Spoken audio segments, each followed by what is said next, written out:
بسم الله الرحمن الرحيم. الرحمن علم القرآن، خلق الإنسان علمه البيان. الشمس والقمر بحسبان، والنجم والشجر يسجدان.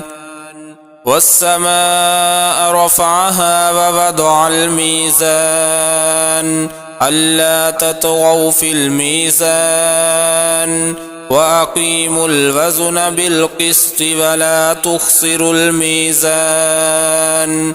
والأرض وضعها للأنام، فيها فاكهة والنخل ذات الأكمام، والحب ذو العصف والريحان. فبأي آلاء ربكما تكذبان؟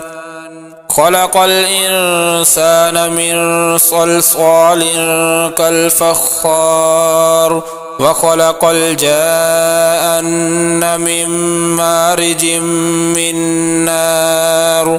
فبأي آلاء ربكما تكذبان؟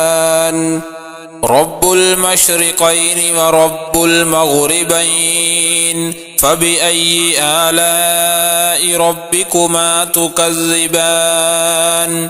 مرج البحرين يلتقيان، بينهما برزخ لا يبغيان. فبأي آلاء ربكما تكذبان؟ يخرج منهما اللؤلؤ والمرجان.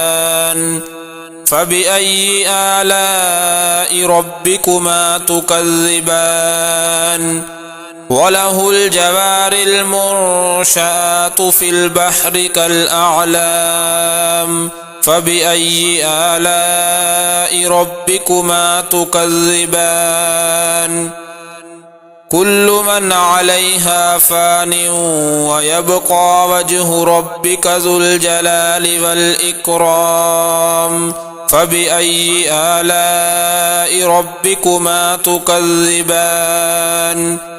يسأله من في السماوات والأرض، كل يوم هو في شأن.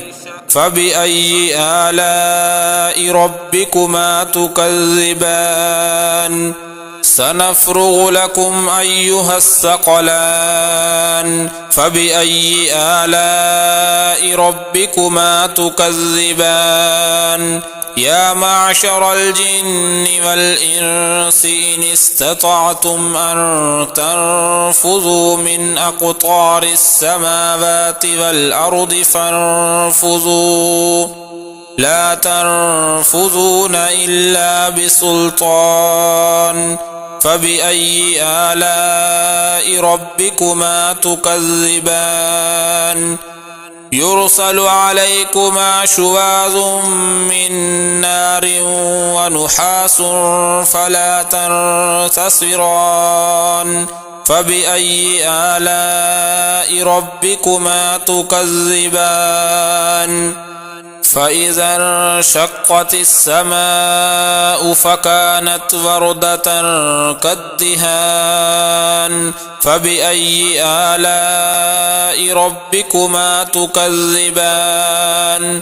فيومئذ لا يسأل عن ذنبه إنس ولا جان. فبأي آلاء ربكما تكذبان؟ يعرف المجرمون بسيماهم فيؤخذ بالنواصي والأقدام. فبأي آلاء ربكما تكذبان؟ هذه جهنم التي يكذب بها المجرمون، يطوفون بينها وبين حميم آن. فبأي آلاء ربكما تكذبان؟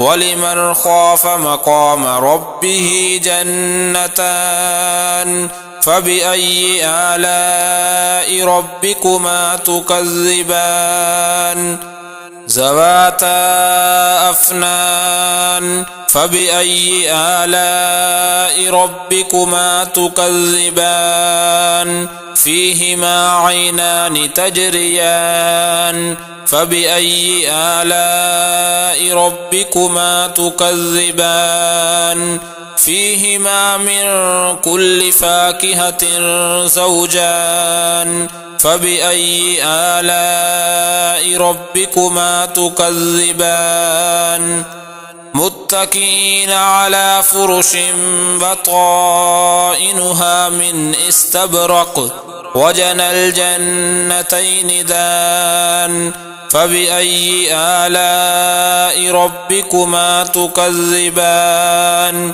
فيهن قاصرات الطرف لم يطمثهن إنس قبلهم ولا جان فبأي آلاء ربكما تكذبان كأنهن الياقوت والمرجان فبأي آلاء ربكما تكذبان هل جزاء الإحسان إلا الإحسان فبأي آلاء ربكما تكذبان ومن دونهما جنتان فبأي آلاء ربكما تكذبان مدهامتان فبأي آلاء ربكما تكذبان